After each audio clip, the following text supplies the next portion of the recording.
Hola, soy Raúl Jeremías Soriano Gómez y te invito a que escuches esta explicación. 32 Domingo Ordinario, 6 de noviembre del 2016.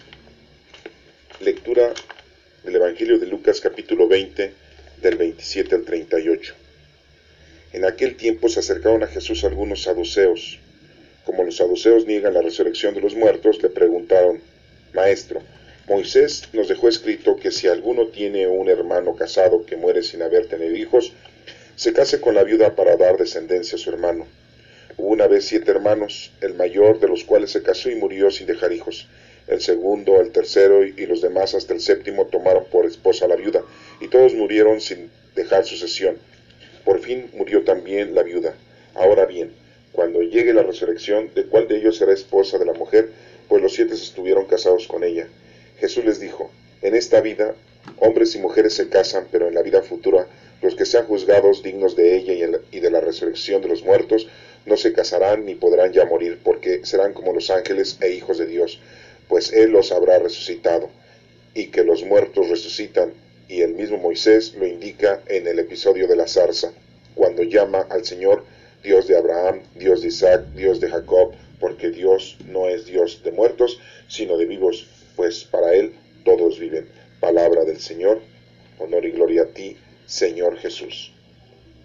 La primera lectura es del segundo libro de los Macabeos, capítulo 7 del 1 al 2 y del 9 al 14. En aquellos días arrestaron a 7 hermanos, junto con su madre, el rey Antíoco Epifanes. Los hizo azotar para obligarlos a comer carne de puerco prohibida por la ley.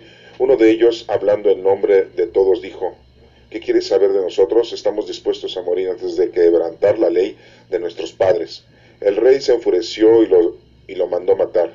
Cuando el segundo de ellos estaba para morir, le dijo al rey: asesino, tú nos arrancas la vida presente, pero el Rey del universo nos resucitará a una vida eterna, puesto que morimos por fidelidad a sus leyes. Después comenzaron a burlarse del tercero. Presentó la lengua como se lo exigieron, extendió las manos con firmeza y declaró confiadamente: de Dios recibí estos miembros y por amor a su ley los desprecio, y de él espero recobrarlos. El rey y sus acompañantes quedaron impresionados por el valor con que aquel muchacho despreciaba los tormentos. Una vez muerto, sometieron al cuarto a torturas semejantes. Estando ya para expirar, dijo: vale la pena morir a manos de los hombres cuando se tiene la firme esperanza de que Dios nos resucitará. Tú, en cambio, no resucitarás para la vida. Esta es palabra de Dios. Te alabamos, Señor. La segunda lectura es de la carta del apóstol San Pablo a los Tesalonicenses, capítulo 2, del 16 y del 3 hasta el 5. Hermanos, que el mismo Señor nuestro Jesucristo y nuestro Padre Dios, que nos ha amado y nos ha dado gratuitamente un consuelo eterno y una feliz esperanza, conforte los corazones de ustedes y los disponga a toda clase de obras buenas y de buenas palabras. Por los demás, hermanos, oren por nosotros para que la palabra del Señor se propague con rapidez y sea recibida con honor, como aconteció entre ustedes. Oren también para que Dios nos libre de los hombres perversos y malvados que nos acosan, porque no todos aceptan la fe. Pero el Señor, que es fiel, les dará fuerzas a ustedes y los librará del maligno. Tengo confianza en el Señor de que ya hacen ustedes y continuarán haciendo cuanto les he mandado. Que el Señor dirija su corazón para que amen a Dios y esperen pacientemente la venida de nuestro Señor Jesucristo. Esta es palabra de Dios. Honor. Te alabamos, Señor. En el Evangelio de hoy estamos viendo un mensaje en el que están unos personajes muy importantes que se llaman saduceos. Tenemos que tomar en cuenta, antes de pasar a explicar esta lectura, quiénes son los saduceos, porque si no tenemos nosotros la notoriedad del conocimiento de quiénes son estos personajes, caeríamos en un adoctrinamiento simple y llanamente de lo que se dice literalmente del Evangelio. Es importante entonces que tengamos nosotros el conocimiento de quiénes eran los saduceos. Era una agrupación que se formó aproximadamente 200 años antes de que nuestro Señor Jesucristo naciera. Esta agrupación son descendientes de Sadoc, que era un sacerdote en la época del rey Salomón. Los saduceos tenían sus propios principios, eran gente de la aristocracia judía, eran personajes que tenían dinero, que eran muy religiosos, conocían la palabra de Dios y estaban distantes de otra agrupación que eran los fariseos. Recordemos que los fariseos eran personajes que estaban más apegados al pueblo, que eran gente con pocos recursos, era gente del pueblo pero con liderazgo sacerdotal. Tuvieron sus enfrentamientos, tuvieron sus situaciones de distanciamiento, los saduceos y los fariseos, ya que precisamente por su condición económica hacía que se distanciaran fácilmente entre ellos. Esta agrupación de los saduceos protestaban contra los sacerdotes fariseos. Ellos tenían una sucesión de sacerdocio, como les digo, de generación en generación, eran descendientes del sacerdote Sadoc. También ellos eran contemporáneos a los macabeos, y acabamos de leer ahorita una lectura del Antiguo Testamento de los macabeos, que también fue como 160 años, vivieron 160 años antes de que naciera nuestro Señor Jesucristo, y también eran religiosos muy asiduos a las cosas del Señor, lo hemos visto ahorita en la lectura anterior. Entonces sus costumbres judías eran muy marcadas y no aceptaban cualquier otra costumbre o cualquier otra tradición. Recordemos que el pueblo hebreo, el pueblo judío, fue conquistado por los griegos y ellos se oponían precisamente porque sabían que iban a tener tradiciones y costumbres diferentes, pero desafortunadamente tuvieron que convivir con los griegos, y siendo pues una agrupación aristocrática, como les menciono yo, de dinero, se ponían de acuerdo con los conquistadores, en este caso los griegos, y por lo tanto los fariseos los veían de mala manera, porque al final de cuentas los saduceos empezaban a tomar empleo, posiciones, puestos que les otorgaban los griegos, precisamente porque sabían que tenían conocimiento amplio y preciso del pueblo judío, y que les podían servir de mucho para tener contacto con el pueblo conquistado. Y entonces pues les daban cargos muy importantes, y así fue como se fue formando el grupo de los saduceos en la época contemporánea con los fariseos y con los macabeos, con los hermanos macabeos que acabamos de leer en la primera lectura del Antiguo Testamento. Y bueno, pues después de esta pequeña introducción, para que ustedes sepan quiénes eran los saduceos, quiero también hacerles compartícipes de que los saduceos pues no creían en la resurrección, como lo dice en el Evangelio.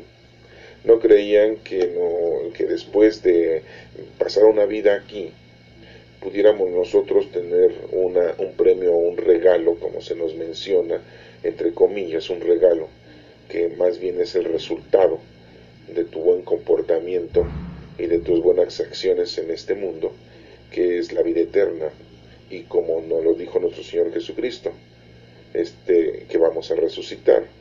Un día vendrá nuestro Señor Jesucristo por segunda ocasión, que le decimos nosotros la parucía, y vendrá nuestro Señor Jesucristo para juzgar a vivos y muertos. Así lo decimos en ese credo, en esa reflexión que hacemos, que le decimos el acto de fe, en donde mencionamos pues que vamos a resucitar. Entonces pues es muy importante tener esto en cuenta, estas notas, para que se den cuenta que los saduceos pues, estaban en contra de los fariseos. No eran de la misma línea, eran totalmente, pues podríamos decir, divididos, en contra, y no se tragaban. Los saduceos desaparecen 100 años después de la venida de nuestro Señor Jesucristo. En realidad duraron esa agrupación de los saduceos como 300 años. Y los fariseos no desaparecieron 100 años después, todavía continuaron un poco más de tiempo los fariseos, pero los saduceos 200 años antes de nuestro Señor Jesucristo y 100 años después del nacimiento de nuestro Señor Jesucristo, pues sobrevivieron. Acabaron por ser destruidos o desvanecidos o desintegrados. Después se menciona mucho, que ahorita lo vamos a mencionar en la primera lectura con los macabeos, el principal hombre de los macabeos, hijo de Matatías, el tercer hijo de Matatías, que se llamaba Judas Macabeo, y le decían Macabeo porque era un apodo, no era su apellido, era una forma peyorativa de llamarle a Judas, hijo de Matatías, decirle Macabeo, y todos sus hermanos pues les decían igual, ¿no? Cuando muere el sacerdote Matatías, le deja la condición de dirigente a Judas Macabeo, que era el tercer hijo. También debemos de entender o recordar que el sacerdote Matatías, pues en realidad era un guerrillero, era un soldado. Se levantó en armas en contra de la invasión griega. Es muy importante todo esto porque muchas veces nosotros estamos pensando que son personas nobles y no, son guerreros. Los macabeos eran como un tipo de soldados que estaban en contra de la invasión griega y que en nombre de Dios luchaban para que no fueran conquistados. Cuando los griegos conquistan a los hebreos, no crean que agacharon la cabeza y se arrodillaron plenamente. Pues no, definitivamente hubo agrupaciones que estaban en contra de la conquista de los griegos. En este caso, pues fue los macabeos principalmente, ¿sí? Los saduceos aristócratas, pues ellos hicieron un convenio y trataron de quedar bien con los conquistadores para recibir algo a cambio, ¿no? Que eran unos buenos puestos. Pero también tenemos ahí otra agrupación de los celotas, así se les menciona, que también era una agrupación de guerrilleros, por decirlo así, que estaban en contra de la conquista de los griegos hacia los hebreos. También ellos se estaban oponiendo. Esto es muy importante que ustedes lo tengan, porque si no, entonces vamos a pensar que los saduceos, pues quiénes son, o sea, de dónde vienen, de dónde salen. Y como este evangelio estamos hablando de ellos, pues tenemos que tener en cuenta que la situación de los saduceos, pues era aparte de su religiosidad, aparte de su radicalismo, eran aristócratas y gente de dinero, muy distinta a los fariseos, ya que los fariseos, pues en realidad eran gente que no tenían tanto dinero, pero tenían el liderazgo de las sinagogas, del templo, del Sanedrín, aunque Caifás había sido saduceo antes y después se pasó al otro bando. Esto me suena mucho como los partidos políticos y me suena mucho como el desarrollo político y social que tenemos en la actualidad. Después de 2000 años, ¿no? Estamos viviendo casi las mismas situaciones con respecto a este tipo de personas. Pero había otro grupo que se decían los esenios, también era otra agrupación que estaba en aquel entonces, que surgió antes del nacimiento de nuestro Señor Jesucristo. Eran varias agrupaciones. Bueno, ya tenemos a los saduceos, tenemos a los fariseos, tenemos a los esenios, tenemos a los celotas, y bueno, había otros, pero no vamos a mencionar todos. Simple y llanamente quiero que ustedes tengan esto en conocimiento. ¿Por qué? Por la condición en la que se encontraba nuestro Señor Jesucristo al hablar con ellos y para poder entender teológicamente el mensaje. porque doctrinalmente diríamos, bueno, pues no creen en la resurrección, nosotros sí creemos, Jesucristo dice que creemos en la resurrección y se acabó. Pero el por qué los saduceos no creían, ya lo acabamos ahorita de apuntalar muchos aspectos de ellos. Y veamos entonces ya el Evangelio de una forma pues teológica, para que lo tengan ustedes de una manera más plena, ¿no? Había otra agrupación que se llamaba los asmoneos. Ellos se decían que venían de los descendientes de los macabeos. Después de nuestro Señor Jesucristo, de su nacimiento, había otra agrupación que se decían los asmoneos, pero difícilmente está comprobado de que ellos venían con las actitudes de los macabeos. Pero bueno, vamos a retomar la lectura del Evangelio, y nos menciona que en aquel tiempo se acercaban a Jesús algunos saduceos. Esto nos da a entender que muchas veces muchas agrupaciones en la actualidad se acercan a nuestro Señor Jesucristo, o queremos que nuestro Señor Jesucristo nos indique, nos dé razón de todos los aspectos que hay con respecto a la vida, y queremos sacar provecho, definición, queremos sacar información muy importante de todas las cosas que nuestro Señor Jesucristo nos dice en los Evangelios. Y a lo mejor somos de otras sectas religiosas, somos de otros credos, somos de otra raza, y cuando escuchamos las palabras de nuestro Señor Jesucristo, el adoctrinamiento, nos entran muchas dudas. A lo mejor nosotros que pues somos católicos o que somos creyentes, nuestras dudas son por falta de información, pero no falta de credibilidad, porque sí creemos, pero a lo mejor nos falta de información, la estudiamos, la analizamos y la obtenemos y se acabó. Pero si no somos católicos, si no somos cristianos, nos empieza a entrar una duda muy áspera con respecto cuando leemos los evangelios, que es muy diferente cuando sí creemos, como lo que estoy mencionando. Y es lo que pasa aquí con los saduceos. Por eso se nos menciona este evangelio de una forma muy inédita, muy importante, con respecto a los saduceos. Dice, como los saduceos niegan la resurrección de los muertos, le preguntaron, maestro, y le ponen una indicación de la época de Moisés. Moisés nos dejó escrito que si alguno tiene un hermano casado que muere sin haber tenido hijos, se case con la viuda para dar descendencia a su hermano. O sea, se dan cuenta cómo los saduceos eran muy estrictos, muy religiosos, muy apegados a las cosas antiquísimas con respecto a la información que tenían de la ley de Dios. Y nos sigue diciendo, cuando se casó y se murió sin dejar hijos, el segundo, el tercero, y los demás, hasta el séptimo, tomaron como esposa a la viuda, y todos murieron sin dejar sucesión, y también nos dice que se muere la viuda. Y entonces ahí viene la pregunta. Bueno, estamos mencionando aquí a 7 hermanos que se casan con una mujer. Al principio pues no era viuda, era una mujer, y se mueren los 7. Es algo raro, es algo extraño, pero no es imposible que pase. Y si estás llevando a cabo estás considerando la ley de Dios escrita en la época de Moisés, en la que tienes que hacer esto para que haya descendencia, porque lo más importante para los hebreos, los judíos, era la descendencia, en este caso el primogénito.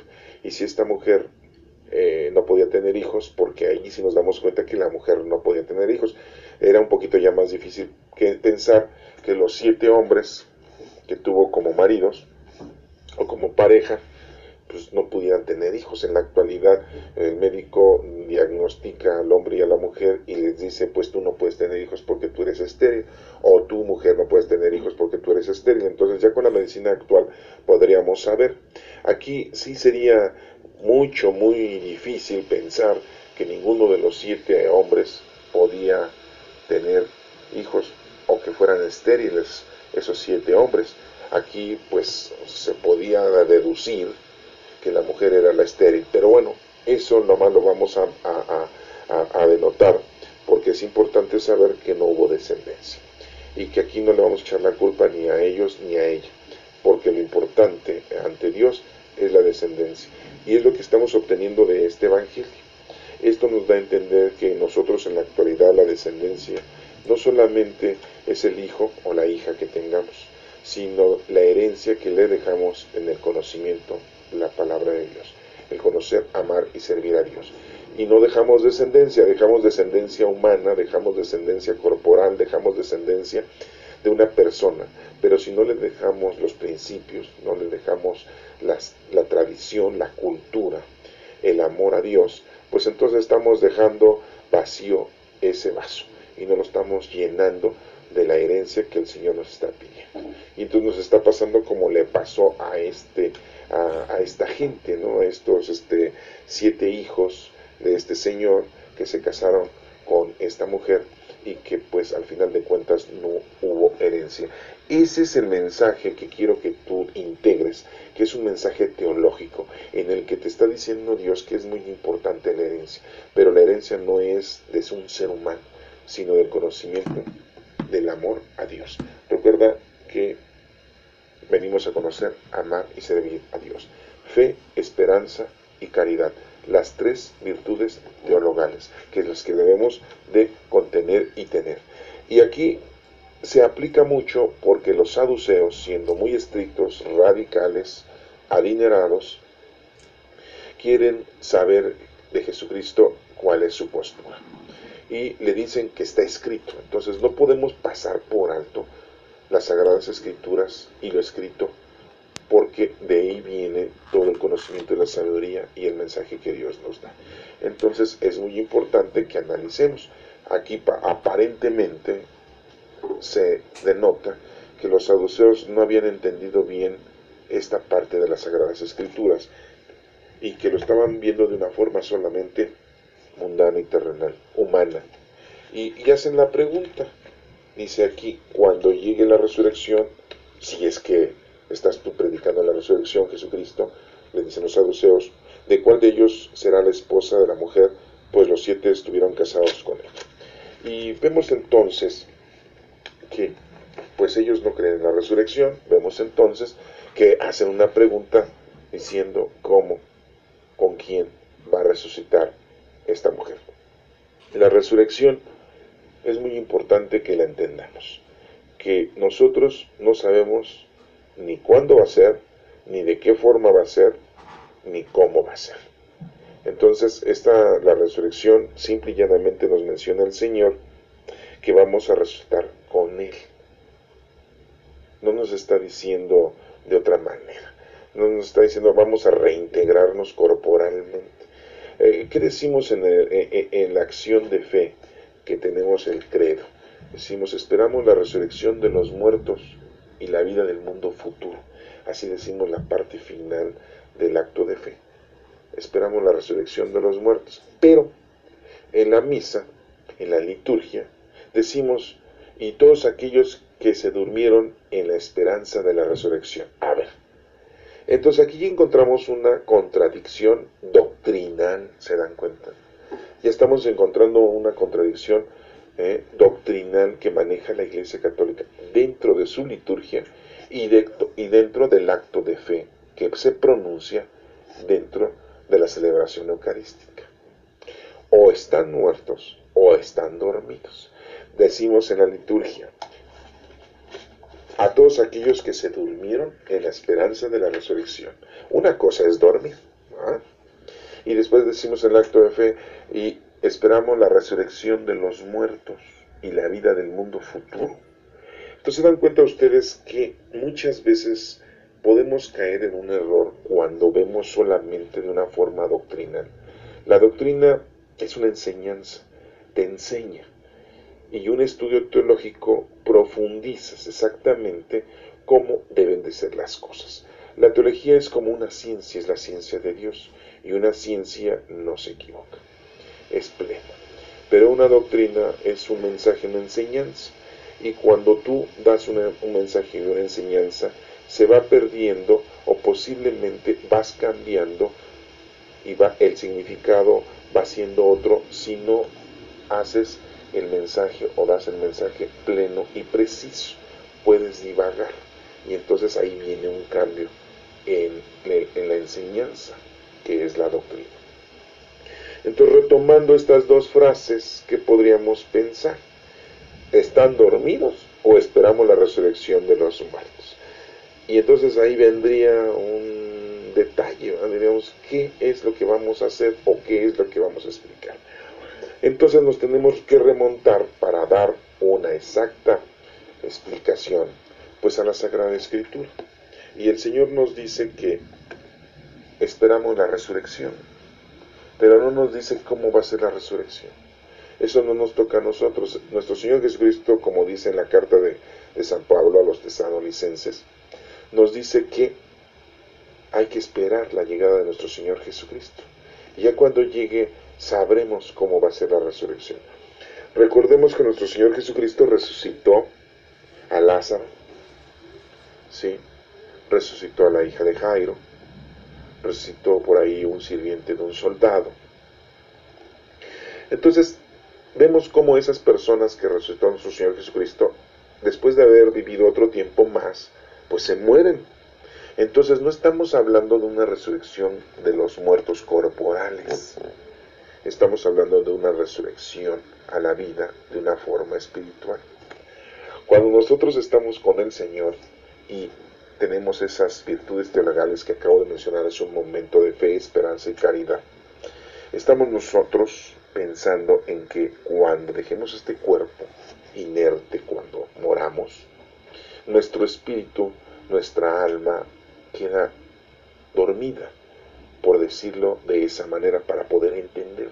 Podríamos decir que queda en un estado inmóvil hasta que llegue nuestro Señor Jesucristo, y entonces vuelve a la vida, vuelve a accionar esa alma, esa energía, ese espíritu que tenemos. Entonces por eso le decimos que nos dormimos con la esperanza de la resurrección. Cerramos nuestros ojos espiritualmente hablando para poder tener en cuenta la resurrección. Pero cuando dice que esperamos la resurrección de los muertos, ahí en el acto de fe, muy claramente nos está mencionando que todos tenemos derecho y todos nos vamos a morir, corporalmente hablando. ¿Sí? Y esperamos la resurrección de todos aquellos que nos hemos muerto en este mundo, en el mundo material. Entonces se dan cuenta cómo está hablando de dos momentos totalmente diferentes. Una cosa es que tú te mueras y esperes tu resurrección porque ya te moriste, pero es una resurrección espiritual porque estás dormido si estás con el Señor. Entonces, esta explicación es una explicación de una forma teológica para que puedas tú comprender, ¿sí?, que el Señor lo que quiere es que tú estés pendiente, que tú hagas las cosas correctamente y así puedas tú estar, entre comillas, dormido, esperando la resurrección. Fe, esperanza y caridad, ¿sí?, es lo que nos mantiene vivos. Y aquí nos menciona, dice, en esta vida, dice Jesucristo, en esta vida hombres y mujeres se casan, pero en la vida futura los que sean juzgados dignos de ella y de la resurrección de los muertos no se casarán ni podrán ya morir. Pues no, porque si en la misma ciencia dice que la energía no se crea y no se destruye, y la energía que es el espíritu, el alma, pues no se puede crear y destruir. Y una energía, ¿cómo la vas a casar? Los seres humanos nos casamos, ahora ya están hasta permitiendo que se casen personas del mismo sexo. No dentro de la Iglesia Católica, lógico, sino dentro de la sociedad, que puedan vivir dos personas unidas, tipo matrimonio, dos hombres juntos o dos mujeres juntos.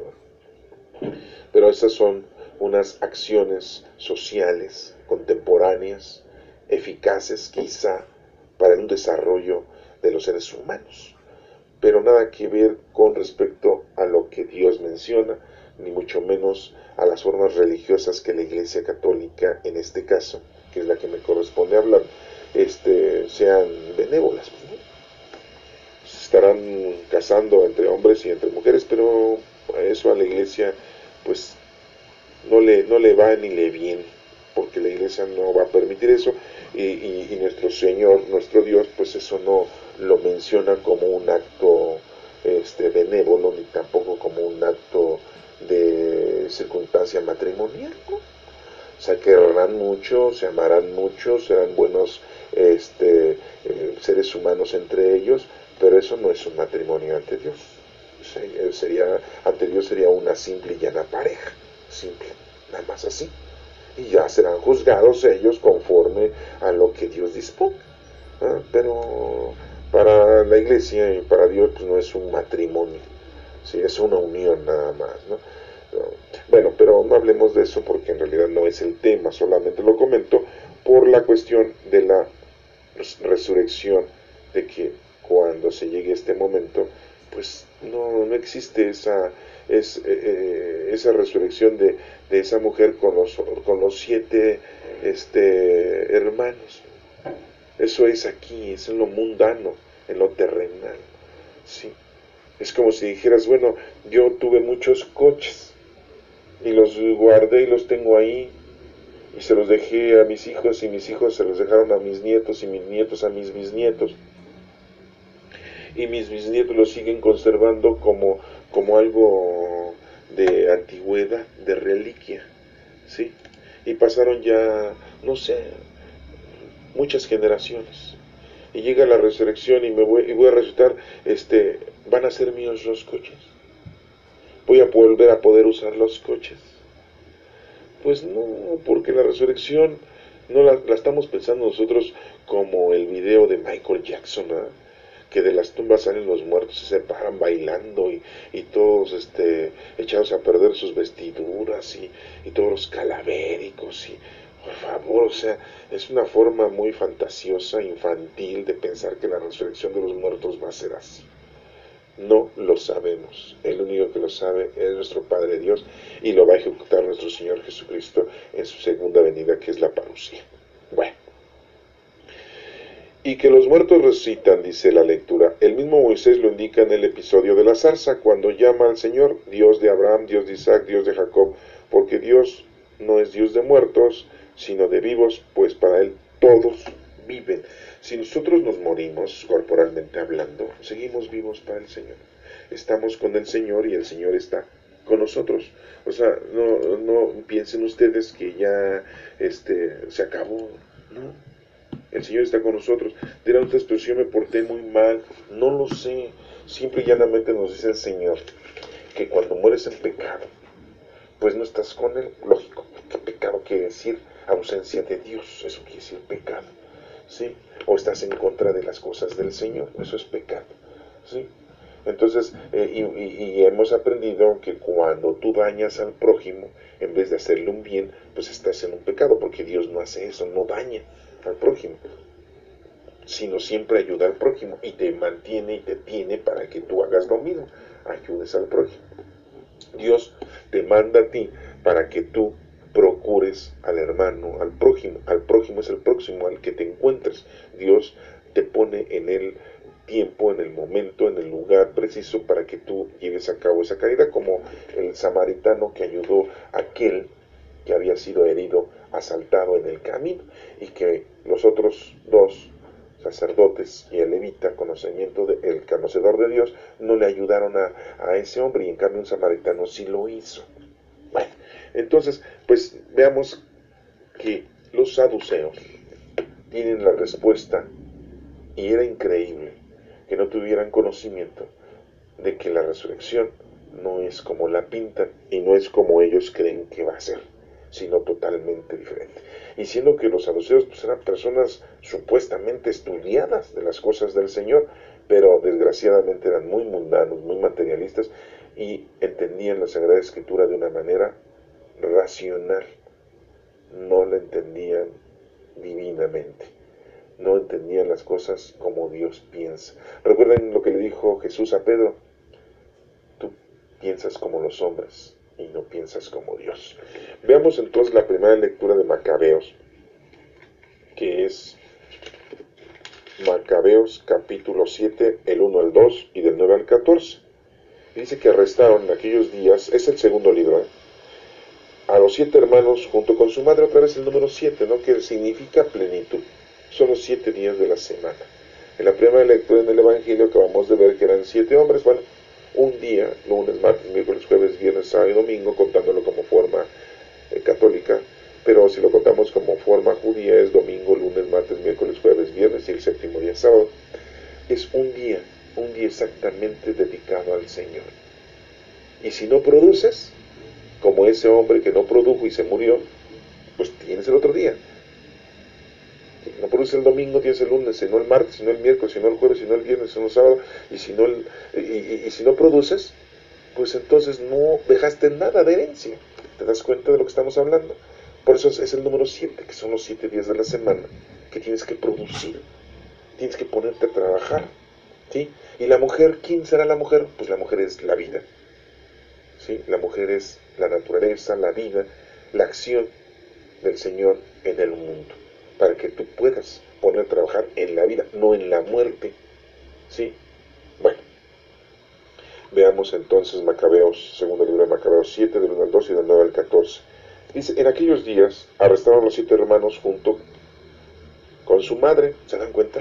Otra vez, los 7. Y vemos cómo aquí ellos sí hacen algo, evangelizar. Sí tienen fe, sí tienen esperanza y tienen caridad, porque hacen algo.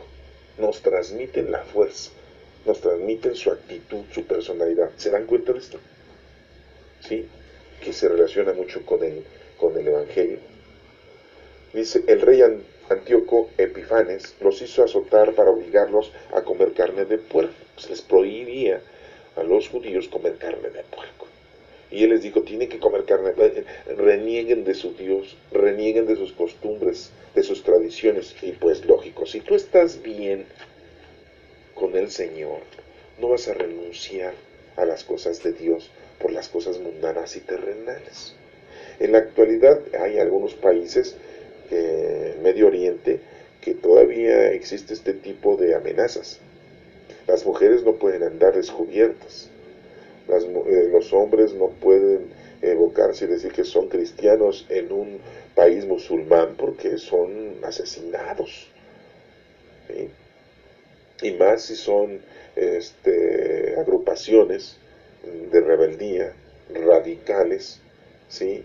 Recordemos todos los yihadistas, los hititas, muchas agrupaciones que se inmolan, se sacrifican poniéndose bombas y se vuelven como tipo kamikaze, que sería una palabra errónea decirlo, pero para que ustedes algunos me entiendan, que se suicidan, ¿sí? Pero los kamikazes verdaderos se suicidan por el honor, por la patria. Y este tipo de personajes se suicidan en nombre de Dios. Y Dios pues, no quiere que te suicides, ni tampoco que mates a las personas, sino todo lo contrario. Por eso les digo, sería erróneo decir que son como kamikazes, ¿no? Pero bueno, más o menos para que me puedan entender que son que te suicidan y que asesinan. Bueno, pues en nuestra actualidad todavía hay países que nos pueden asesinar por tener fe, por amar, conocer a Dios y servirle, ¿eh? Aquí en México, afortunadamente, nos dejan. Hubo una época, en la época del presidente Plutarco Elías Calles, que cerró las iglesias en los años 20, 1920, 26, en la que nos empezó a prohibir a los católicos y cristianos predicar, oficiar misas. Todo lo podíamos hacer escondidas, haciendo en nuestra casa, pero no lo podíamos hacer público. Asesinó a sacerdotes, expulsó a sacerdotes extranjeros. Y por ahí mandó a fusilar a un padre que se llama Miguel Agustín Pro Juárez, ahí a un lado atrás de la Lotería Nacional Antigua, del edificio de la Lotería, ahí lo fusiló. Entonces, para que se den cuenta que aún en la actualidad de nuestro país hubo represión en contra de nuestra fe, de nuestro credo. Pero bueno, ojalá y algún día puedas tú escudriñar la historia y te acuerdes del padre Miguel Agustín Pro Juárez, que fue asesinado, fusilado en los años 20 por el gobierno mexicano, antes de que naciera el PRI. Era general Plutarco Elías Calles en compañía de Álvaro Obregón y bueno, algunos otros generales, pero esa es otra historia. A lo que voy es de que pues hay represión por el credo, por el conocimiento, por el amor a Dios. Y entonces aquí los macabeos, pues ellos tenían fe en Dios y no quisieron comer carne de puerco. Entonces el rey Antíoco Epifanes pues se enojó mucho. Y le dice Macabeo, le dice, ¿qué quieres de nosotros? Estamos dispuestos a morir antes de quebrantar la ley de nuestros padres. El rey se enfureció y lo mandó matar. Cuando el segundo de ellos estaba para morir, le dijo al rey asesino: tú nos arrancas la vida presente, pero el rey del universo nos resucitará a una vida eterna, puesto que morimos por fidelidad a sus leyes. Entonces nos damos cuenta que los macabeos sí creían en la resurrección. Y veamos que los macabeos también eran judíos, y no eran como los saduceos, que también eran judíos y que ellos no creían en la resurrección. ¿Se dan cuenta cómo hay un malentendimiento de los saduceos? De que tenían errores en su conocimiento de la palabra de Dios. Y así pasa mucho en la actualidad con algunas sectas religiosas, con unas religiones. Tergiversan y cambian la información inédita de la palabra de Dios. Por eso es muy importante que cuando leas la Sagrada Escritura, para empezar, hay que hacer oración al Espíritu Santo. Y para terminar, pues sí necesitas que alguien te esté explicando, o leer mucho, estudiar mucho, porque si no puedes cambiar las cosas y malinterpretar las cosas, ¿sí? Y como desgraciadamente nuestros pastores, presbíteros, nuestros sacerdotes, pues nada más se dedican a darnos un mensaje doctrinal, no se dedican a darnos un mensaje teológico, pues nos quedamos como si estuviéramos nada más recibiendo el diploma en el kinder, o en la preescolar, o en la guardería, y no avanzamos, y así crecemos, y nos morimos de ancianos, si Dios nos presta vida a morir de ancianos, y no tenemos conocimiento pleno de las cosas de Dios, porque nunca nos dieron la información correcta, inédita, o completa, y tú, pues nunca la buscaste, porque te dedicaste nada más a las cosas mundanas y materiales, y te quedas como los 7 hombres que están mencionados en el Evangelio, casándote con la viuda, o sea, con la vida, en la que todos los días, los 7 días de la semana, pues no produjiste nada, no dejas de herencia nada. ¿Ah? Bueno, entonces aquí nos menciona que cuando el segundo de ellos estaba para morir, le dijo al rey asesino, y después comenzaron a burlarse del tercero. Presentó la lengua como se lo exigieron, extendió las manos con firmeza y declaró confiadamente: de Dios recibí estos miembros y por amor a su ley los desprecio. ¿Se dan cuenta de la fuerza de amor y fe que tienen en Dios, en nuestro Padre Dios? Porque en esta época todavía no estaba nuestro Señor Jesucristo. Faltaban como 150 años para que naciera nuestro Señor Jesucristo. Y nos menciona aquí: y de él espero recobrarlos. Dice: el rey y sus acompañantes quedaron impresionados por el valor con que aquel muchacho despreciaba los tormentos. Una vez muerto sometieron al cuarto a torturas, o sea, el cuarto, que es preparación.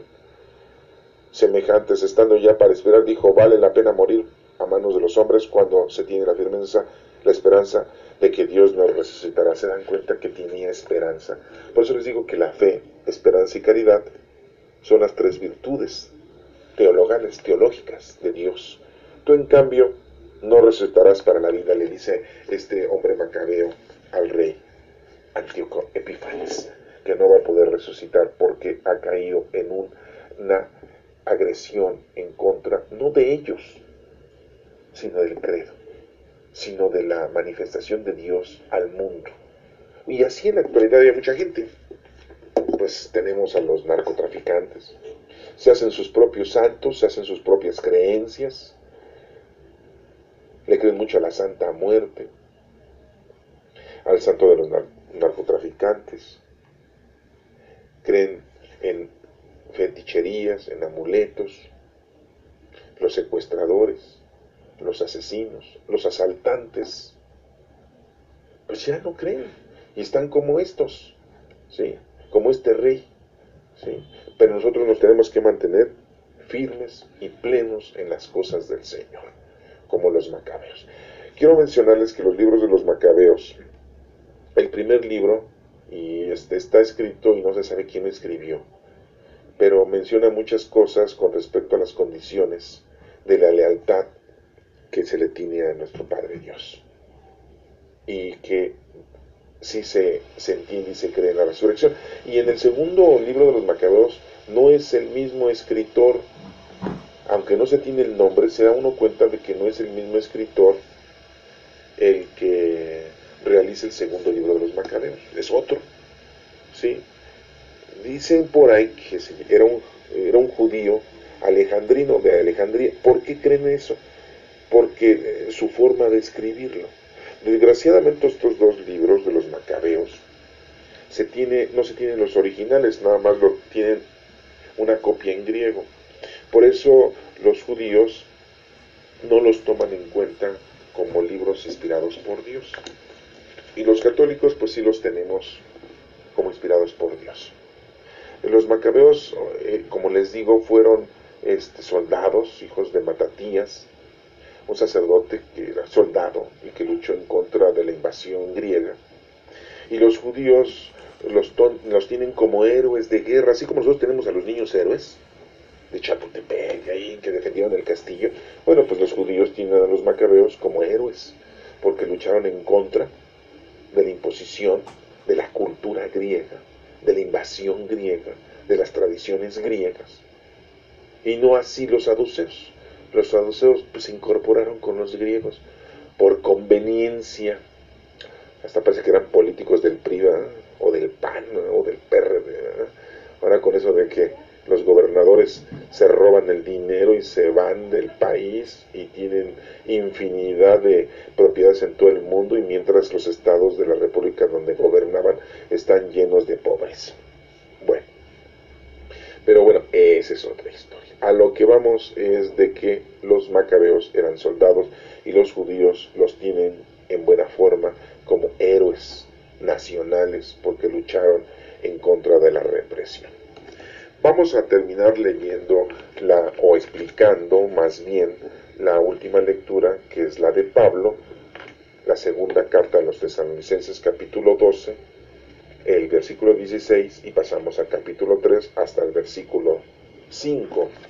Dice: hermanos, que el mismo Señor nuestro, Jesucristo, y nuestro Padre Dios, pues son las dos divinas personas, Padre e Hijo, que nos ha amado y nos ha dado gratuitamente un consuelo eterno y una feliz esperanza, conforte los corazones de ustedes. Pablo está pidiéndole que nuestro Señor Jesucristo y nuestro Padre Dios nos conforten y estemos plenos con Él, porque estamos tratando de hacer las cosas como Dios nos lo está diciendo. Y pide por nosotros, se da cuenta cómo es muy importante la oración, la comunicación, y los disponga a toda clase de obras buenas y buenas palabras. Por lo demás, hermanos, oren por nosotros, dice Pablo, le dice a los tesalonicenses, oren por nosotros. Pues sí, porque a Pablo ya estaba preso. Y pues, ¿qué le pasó a Pablo? ¿Se acuerdan ustedes? Sí, le cortaron la cabeza. No lo crucificaron como Pedro, tampoco lo crucificaron de cabeza como Pedro, ¿verdad? Sí, ni tampoco como a Andrés, al hermano de Pedro. ¿Por qué? Porque Pablo, como tenía la nacionalidad romana, le dieron una muerte digna. Yo no sé si una muerte sea digna o no digna, pero pues es un asesinato, le cortaron la cabeza. Bueno, por eso dice Pablo ahí, pidan por nosotros, oren por nosotros, le dice Pablo a los de Tesalónica, para que la palabra del Señor se propague con rapidez y sea recibida con honor, como aconteció entre ustedes. Oren también para que Dios nos libre de los hombres perversos y malvados. O sea, con la oración, que nos acosan porque no todos aceptan la fe. Pues sí es cierto, como les acabo de mencionar, en la actualidad, si tuvieran fe los narcos, los secuestradores, los asaltantes, los asesinos, si tuvieran fe en Dios, no andarían en eso. Trabajarían y tendrían quizá poco dinero, no tanto como lo que obtienen, pero ese dinero bien logrado les iría bien en la vida, tendrían casa, vestido y sustento. Pero desgraciadamente el maligno, los atiborra y les exige que ellos pueden tener lujos, pueden tomar poder y pueden hacer lo que se les dé la gana en la vida si hacen eso, la maldad. Y entonces los seduce ¿quién? El demonio, el maligno. Los distorsiona y los destruye. Y no solamente a ellos, sino que ellos provocan mucha destrucción. Y estamos viendo que en el Medio Oriente hay infinidad de problemas. Allá en Siria, allá en Irak, hay muchos grupos rebeldes que según ellos luchan por amor a Dios, por orden de Dios y por fe en Dios. ¿Qué errores tienen esas personas de no entender cuál es la verdad de la palabra del Señor? Bueno, y aquí nos sigue diciendo, pero el Señor que es fiel les dará fuerza a ustedes y nos librará del maligno. ¿Se dan cuenta? Si nosotros estamos con el Señor nos libra de todo mal, como decimos en la oración. ¿Sí? Tengo confianza en el Señor de que ya hacen ustedes y continuarán haciendo cuanto les he mandado. Que el Señor dirija su corazón para que amen a Dios y esperen pacientemente la venida del Señor. Y nos menciona que dirija nuestro corazón porque se dice, ¿verdad?, que del corazón emanan las buenas acciones, el amor, la paz, la sencillez, la caridad. Pues este próximo domingo, número 32 de ordinario, porque es un domingo ordinario, ya mero terminamos este año litúrgico de Lucas. Posiblemente nos falten 2 lecturas más en este año 2016. Quiero aseverarles a ustedes que es muy importante que no caigamos como los saduceos, seamos como los macabeos, soldados, pero principalmente no soldados para matar gente, soldados en Cristo para creer en Él, amarlo y servirlo, con firmeza, con fe, con esperanza y con caridad. Y hay que hacer oración, como le pide Pablo a los de la iglesia de Tesalónica, a los tesalonicenses: pidan por mí, pidan por nosotros, pidan por ustedes, para que Dios les siga dando la fortaleza. Entonces hagamos nosotros oración para que el Señor nos siga dando fortaleza. Y esa resurrección, vuelvo a reiterar, nadie sabe cómo va a ser, Esas películas, esos videos de Michael Jackson de cómo resucita la gente, pues es una fantasía.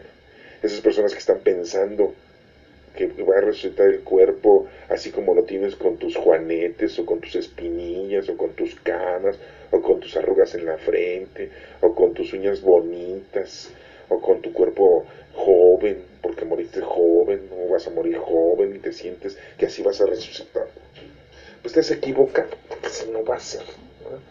Y ahora en la actualidad acaba de salir una noticia por ahí que el Papa Francisco nos está mencionando que las cenizas no las puedes tener en cualquier lado, tienen que estar en un panteón, en un nicho, en un lugar específico, no las puedes tener en tu casa ni regarlas por ningún lado, ¿no?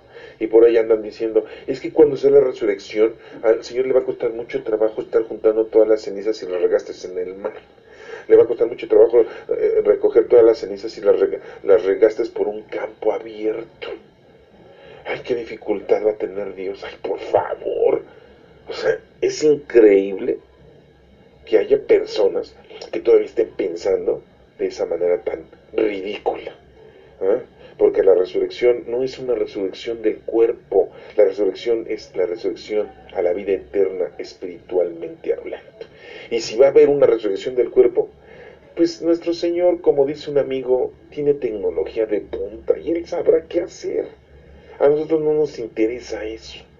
A nosotros lo que nos interesa es hacer las cosas que el Señor nos ha dicho que debemos de hacer, que es el trabajar, poner en práctica los dones del Espíritu Santo. Espero que hayas comprendido teológicamente esta lectura y lo tengas tú en cuenta para la vida futura. Que Dios te bendiga.